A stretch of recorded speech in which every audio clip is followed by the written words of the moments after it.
Hello दोस्तों, welcome to transit academy 2.0।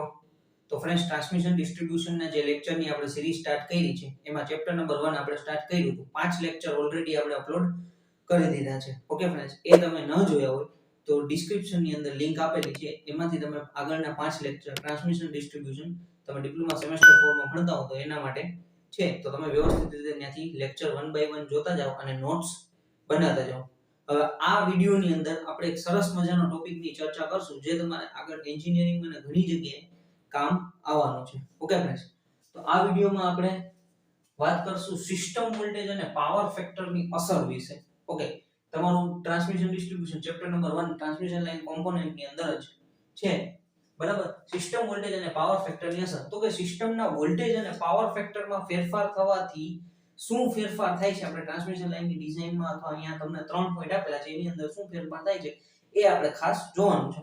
હવે આ 3 પોઈન્ટ છે, આ તમને 2 માર્કમાં પણ પૂછી શકે છે અથવા એક વસ્તુ તમને ટોટલ 3 વસ્તુ આપણે સાબિત કરવાની છે, બરાબર। તો એક વસ્તુ તમને 3 માર્ક અથવા એકની આરે 4 માર્કમાં કોઈ પણ 2 વસ્તુ તમને પૂછી શકે છે। ઓકે ફ્રેન્ડ્સ, સૌથી પહેલો પોઈન્ટ તમને એમ કહે છે સિસ્ટમ વોલ્ટેજ અને પાવર ફેક્ટર વધારે રાખવાથી, સિસ્ટમ વોલ્ટેજ અને પાવર ફેક્ટર જો વધારે રાખશું તો વાહકના કદમાં ઘટાડો થશે, બરાબર। આપણે જે વાહક છે, જે કંડક્ટર છે, એનું કદ છે એમાં ઘટાડો થશે, બરાબર। જો સિસ્ટમ વોલ્ટેજ અને પાવર ફેક્ટરનો આપણે વધારે રાખશું તો આપણો પાવર ફેક્ટર સારો હશે, સિસ્ટમ વોલ્ટેજ વધારે હશે તો વાહકના કદમાં ઘટાડો થશે, વાહકના કદમાં ઘટાડો થશે તો ઓવરઓલ આપણી કોસ્ટ ઘટી જશે। ઓકે, પોઈન્ટ નંબર 2 તમને એમ કહે છે સિસ્ટમ વોલ્ટેજ અને પાવર ફેક્ટર વધારે રાખવાથી ટ્રાન્સમિશન એફિશિયન્સીમાં વધારો થાય છે।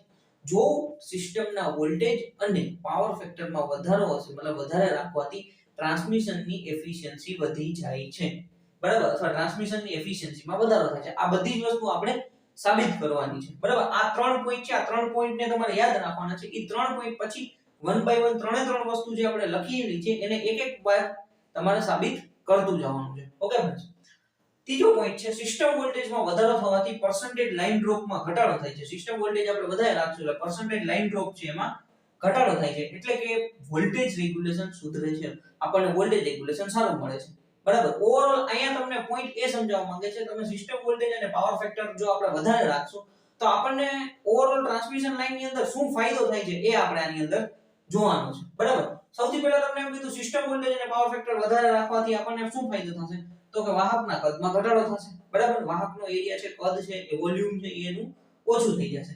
પછી સિસ્ટમ વોલ્ટેજ અને પાવર ફેક્ટર વધારે રાખવાથી ટ્રાન્સમિશન એફિશિયન્સીમાં વધારો થશે, ટ્રાન્સમિશન એફિશિયન્સી વધશે, બરાબર, કદમાં એટલે કે એરિયામાં અથવા તો વોલ્યુમમાં ઘટાડો થાય છે। અને ત્રીજો પોઈન્ટ એમ કહીએ સિસ્ટમ વોલ્ટેજ વધારે રાખશું તો પર્સન્ટેજ લાઇન ડ્રોપ છે એમાં ઘટાડો થશે, પર્સન્ટેજ લાઇન ડ્રોપમાં ઘટાડો થશે તો voltage regulation, overall voltage regulation આપણને સારું મળશે, બરાબર। તો આ આપણને આમ જોવા જાય તો સિસ્ટમ વોલ્ટેજ અને પાવર ફેક્ટર વધારે રાખવાના ફાયદા બતાવ્યા છે। ઓકે, હવે આપણે 1 બાય 1 આપણે એક ને સાબિત કરતા જશું। આ વિડિયોની અંદર આપણે એક પોઈન્ટ સાબિત કરશું, પહેલાના કાનો પોઈન્ટ, પછી નેક્સ્ટ વિડિયોમાં આપણે બીજા 2 પોઈન્ટ સાબિત કરશું। ઓકે, હવે એના માટે અહીંયા અમુક ટર્મિનોલોજી લખેલી છે જે તમને આગળના વિડિયોમાં, મતલબ આપણે જ્યારે સાબિત કરશું કોઈ વસ્તુ એમાં તમને કામ આવવાની છે। તો કે સૌથી પહેલા P છે, ટ્રાન્સમિટ થતો પાવર, જે પાવર છે P લખેલો હશે તો એનો મતલબ ટ્રાન્સમિટ થતો પાવર છે। VL લખેલા હોય તો એ લાઇન વોલ્ટેજ છે, એનો એકમ અહીંયા વોલ્ટ છે, ટ્રાન્સમિટ થતો પાવરનો એકમ આપણે વોટ છે અથવા કિલોવોટ, બરાબર। cos phi એટલે તમને આઈડિયા છે લોડનું પાવર ફેક્ટર, બરાબર। L, આ L છે એટલે લાઇનની લંબાઈ, લેન્થ, બરાબર, એને મીટરમાં કન્સિડર કરી છે। R એટલે વાહકનો રેઝિસ્ટન્સ, જે ટ્રાન્સમિશન લાઇનનો કંડક્ટર છે એનો રેઝિસ્ટન્સ કન્સિડર કરવામાં આવ્યો છે, એને આપણે R થી ઓળખીએ છીએ। ρ એટલે વાહકના મટીરીયલની રેઝિસ્ટિવિટી, બરાબર, ઓહમ મીટર એનો એકમ છે। અને A એટલે કે વાહકના આડછેદનું ક્ષેત્રફળ, એનો એરિયા આપણે કહીએ છીએ મીટર સ્ક્વેરમાં, બરાબર। અને ડેલ્ટા આપેલું છે કરંટ ડેન્સિટી એરિયા પર મીટર સ્ક્વેર। ઓકે, આ અમુક ટર્મિનોલોજી છે જે આગળ ક્યાંક ને ક્યાંક તમારે લખેલું હોય તો તમારા મગજમાં હોવું જોઈએ કે ભાઈ L લખ્યું છે કેના માટે છે, P કેના માટે, હજી એક અહીંયા આવશે PL, બરાબર। PL એટલે લાઇન લોસીસ, બરાબર, અથવા પાવર લોસીસ, લાઇન લોસીસ અથવા પાવર લોસીસ, તમે જે કંઈ પણ કહો, બરાબર। તો આટલી ટર્મિનોલોજી છે। હવે આપણે સૌથી પહેલો પોઈન્ટ જે આપણે અહીંયા જોયું હતું સિસ્ટમ વોલ્ટેજ અને પાવર ફેક્ટર વધારે રાખવાથી વાહકના કદમાં ઘટાડો થાય છે, તો એ આપણે અહીંયા જોઈને સાબિત કરતા જશું। ઓકે, તો તમને પહેલા નંબરનો પોઈન્ટ એમ કહે છે સિસ્ટમ વોલ્ટેજ અને પાવર ફેક્ટર થી વાહકના કદ પર થતી અસર। આવો તમને 3 માર્કની અંદર અથવા 4 માર્કની અંદર ક્વેશ્ચન પૂછી શકે, સિસ્ટમ વોલ્ટેજ અને પાવર ફેક્ટર થી વાહકના કદ પર અસર જણાવો। બરાબર. હવે સિમ્પલ છે, તમારે જો હું વ્યવસ્થિત રીતે તમે નોટ ડાઉન કરતા જાજો એટલે તમને આઈડિયા આવતો જશે કઈ રીતના આપણે જવાનું છે. સૌથી પહેલા આપણે પાવરનું સૂત્ર લખીએ. P બરાબર ટ્રાન્સમિટ થતો power P √3 VLIL cos phi √3 VLI cos phi ખાલી આ જ લખીએ છીએ બરાબર. √3 VI cos phi clear. Current ને આપણે સૂત્રનો કરતા બનાવીએ છીએ તો I બરાબર I પાવર ના છેદમાં √3i અને VL cos phi વયા જશે એટલે પાવર એના છેદમાં √3 VL cos phi. ક્લિયર. આટલું તમને મગજમાં બેસી ગયું. સૌથી પહેલા મેં શું કીધું, પાવરનું જે સૂત્ર છે √3 VI cos phi અથવા √3 VLIL cos phi અથવા આપણે ખાલી I જ લખીએ છીએ બરાબર. I લખો તો કઈ ફરક નથી પડતો. Power √3 VI cos phi I ને સૂત્રનો કરતા બનાવ્યો. I P ના છેદમાં √3 VI cos phi અથવા √3 VL cos phi બરાબર. કારણ કે √3 VL અને cos phi પાવરના છેદમાં આવી જશે. I ને આપણે સૂત્રનો કરતા બનાવીએ છીએ. એક સ્ટેપ અહીંયા તમારું કમ્પ્લીટ થાય છે. હવે તમારે એક આપણે અહીંયા લેવાનું છે તો કે R ρl by a બરાબર. R ρl by a clear. તો હવે તમે અહીંયા જોશો તો કે આપણે લાઈન લોસીસ નું સૂત્ર લેશું. લાઈન લોસીસ તો કે લાઈન લોસીસ કેટલા થાય છે આપણી પાસે બરાબર. તો લાઈન લોસીસ PL એને આપણે PL થી દર્શાવશું લાઈન લોસીસ બરાબર. તો લાઈન લોસીસ પાવર લોસ નું સૂત્ર શું છે? પાવર નું સૂત્ર શું છે? I2R. કરંટ ના ફોર્મમાં જોઈએ તો I2R. વોલ્ટેજ ના ફોર્મમાં જોશું તો V2 ના છેદમાં અત્યારે આપણે કરંટ ના ફોર્મમાં લખશું એટલે I2R. હવે આપણે અત્યારે 3 ફેઝ ટ્રાન્સમિશન લાઈન કન્સિડર કરતા એટલે આપણે 3I2R કારણ કે 3 ટ્રાન્સમિશન લાઈન છે બરાબર. 3 લાઈન છે RYB એના માટે આપણે લખશું 3I2R બરાબર. 3I2R આ આપણે સૂત્ર લખ્યું. પાવર નું સૂત્ર એ જ લખ્યું છે I2R પણ 3 કંડક્ટર છે 3 વાહકો છે એટલે આપણે 3I2R લખીએ છીએ બરાબર. હવે તમે અહીંયા જે I નું સૂત્ર છે ને ઈ આપણે અહીંયા મૂકીએ છીએ તો કે 3 કૌંસમાં પાવર એના છેદમાં √3 VL cos phi આખાઈનો વર્ગ અને R નું જે સૂત્ર છે ρl by a ઈ હું અહીંયા મૂકું છું ρl divided by a. Clear આટલું? R ρl divided by a. હવે આને આપણે વર્ગ છે આને આપી દઈએ છીએ એટલે આપણી પાસે શું થશે 3 p નો વર્ગ એના છેદમાં વર્ગમૂળ 3 નો વર્ગ કરશું એટલે ઈ થઈ જશે 3 VL નો વર્ગ અને cos સ્ક્વેર phi કારણ કે VL ને cos સ્ક્વેર નો વર્ગ થઈ જશે બરાબર. cos નો વર્ગ થઈ જશે એને ગુણ્યા ρl by a. ક્લિયર. 3 ઉડી જશે. 3 ઉડી ગયા. હવે આપણી પાસે શું વધ્યું તો કે પાવર લોસ આપણને શું મળ્યું? PL P સ્ક્વેર ρ L આખાઈના છેદમાં આપણી પાસે રહ્યું છે VL square cos square phi into area. Done. Power loss એટલે કે line losses PL P square ρ L divided by VL square cos square phi into A. આટલું ક્લિયર. હવે હું એરિયાના સૂત્રનો કરતા બનાવું છું તો કે A એરિયાના સૂત્રનો કરતા બનાવું છું તો A આપણા અંશમાં આવી જશે સામેની બાજુ અને PL એટલે કે લાઈન લોસીસ છે એ છેદમાં આવી જશે બરાબર. તો P square ρ L divided by VL square cos square phi into PL. જો આ પાવર છે ટ્રાન્સમિટ થતો પાવર છે ઉપર જે P લખ્યો છે એ ટ્રાન્સમિટ થતો પાવર છે અને PL L સાઈડમાં સ્મોલ માં લખ્યો છે એ લાઈન લોસીસ છે. કન્ફ્યુઝન ન થવું જોઈએ નકર PP ઉડાડી દેશું આપણે. સમજાણું? કન્ફ્યુઝન ન થવું જોઈએ. આ લાઈન લોસીસ છે ને આ આપણા પાવર છે ટ્રાન્સમિટ થતો પાવર. તો આપણે આ એરિયાનું સૂત્ર મેળવ્યું. Area P square ρ L divided by VL square cos square phi into PL. Okay. એરિયાનું સૂત્ર આપણે મળી ગયું. હવે આપણે આગળ જોશું એની પહેલા હું જરાક આ તમને રફ કરી લઉં. ઓકે ફ્રેન્ડ્સ, તો આપણે અહીંયા એરિયાનું સૂત્ર મેળવી લીધું બરાબર. એરિયા બરાબર P square ρ L divided by VL square cos square phi into PL બરાબર. હવે આપણે આગળ વધીએ છીએ તો હવે આપણે અહીંયા લખશું વાહકનું કદ.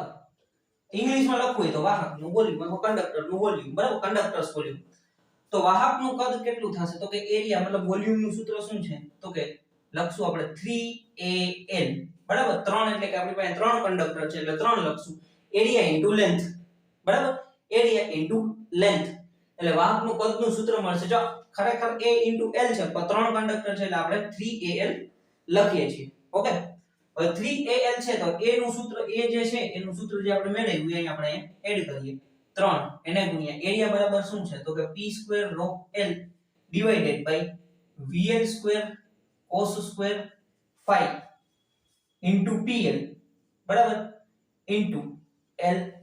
હવે આ L આપણે એડ કરી દઈએ છીએ તો 3p² ρ L² L ગુણ્યા L એટલે વર્ગ થઈ જશે L નો, એના છેદમાં VL² cos² phi into PL.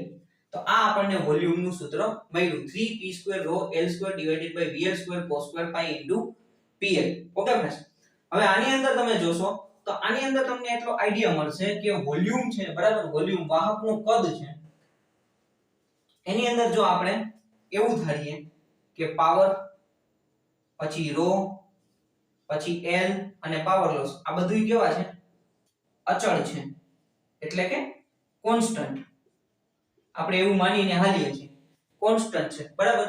તો કે વાહકનું કદ is inversely proportional to 1/VL² cos² phi બરાબર. વાહકનું કદ બરાબર inversely proportional to VL² cos² phi બરાબર. હવે અહીંથી તમને આઈડિયા શું આવશે, જો હું વોલ્ટેજ અને પાવર ફેક્ટરમાં વધારો કરીશ તો વાહકના કદમાં ઘટાડો થશે. વોલ્ટેજ અને પાવર ફેક્ટરમાં વધારો કારણ કે બે એકબીજાને ઇન્વર્સલી પ્રોપોર્શનલ છે બરાબર. એનો મતલબ કે જો વોલ્ટેજ અને પાવર ફેક્ટરમાં વધારો થશે તો વાહકના કદમાં ઘટાડો થશે. અને વોલ્ટેજ અને પાવર ફેક્ટરમાં જો VL² અને cos² phi માં આપણે અહીંયા લખીએ છીએ જો ઘટાડો કરવામાં આવશે, વોલ્ટેજ ઘટશે પાવર ફેક્ટર ઘટશે તો એનો મતલબ શું થયો તો કે વાહકનું કદ આમાં ઘટાડો થશે તો આમાં વધારો થશે બરાબર. વોલ્ટેજ ઘટશે પાવર ફેક્ટર ઘટશે તો વાહકના કદમાં વધારો થશે, વોલ્ટેજ ઘટશે વોલ્ટેજ વધશે પાવર ફેક્ટરમાં વધારો થશે તો એનો મતલબ વાહકનું કદ ઘટશે, વાહકનું કદ ઘટશે તો ઓવરઓલ આપણને કોસ્ટમાં ફાયદો થશે.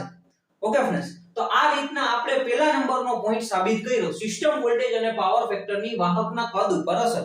એક વખત આખું આપણે રિવિઝન જોઈ લે એટલે તમને આઈડિયા પાછો આવી જાય. સૌથી પહેલા કઈ નહીં, સિમ્પલ શું લખ્યું power √3VLIL cos phi. I ને આપણે સૂત્રનો કરતા બનાવ્યો I પાવર ના છેદમાં √3VLIL cos phi, sorry VL cos phi IL નહીં આવે, I ને આપણે સૂત્રનો કરતા બનાવી દીધો છે. R ρL/A. હવે આપણે લાઈન લોસીસ પાવર લોસ લઈએ છીએ, લાઈન લોસીસ અથવા પાવર લોસીસ PL બોલો તો કે 3I²R. 3 તો કે આપણી પાસે 3 કંડક્ટર છે એટલે 3 લીધેલા છે I²R. હવે I ની જે અહીં આપણે સૂત્ર મેળવ્યું એ અહીંયા મૂકી દો તો 3 કૌંસમાં P ના છેદમાં √3VL cos phi આખાનો વર્ગ એને ગુણ્યા ρ L ડિવાઇડેડ બાય A. રેઝિસ્ટરની વેલ્યુ મૂકી આપણે. હવે આને તમે વર્ગ બધાઈને આપી દેશો એટલે 3 ગુણ્યા p² એના છેદમાં √3 નો વર્ગ કરશો એટલે 3 થઈ જશે VL² cos² phi એને ગુણ્યા ρ L ડિવાઇડેડ બાય A બરાબર. હવે power loss p² ρ L divided by VL² cos² phi into A. એરિયાના સૂત્રનો કરતા બનાવો, એરિયા બરાબર p² ρ L divided by VL² cos² phi into PL. જો આ પાવર લોસ છે અને આ પાવર છે કટ નથી કરવાનું બરાબર. હવે એના પછી શું કર્યું તો કે વાહકનું કદ કેટલું છે, વાહકનું કદ ફાઇન્ડ કરો 3 L તો કે 3 ગુણ્યા p². હવે એનું સૂત્રનું જે સૂત્ર છે એ આપણે અહીંયા મૂકી દો p² ρ L divided by VL² cos² phi PL into L. L ને L ગુણાવી દો એટલે વર્ગ થઈ જશે તો વાહકનું કદ બરાબર 3p² ρ L² divided by VL² cos² phi into PL.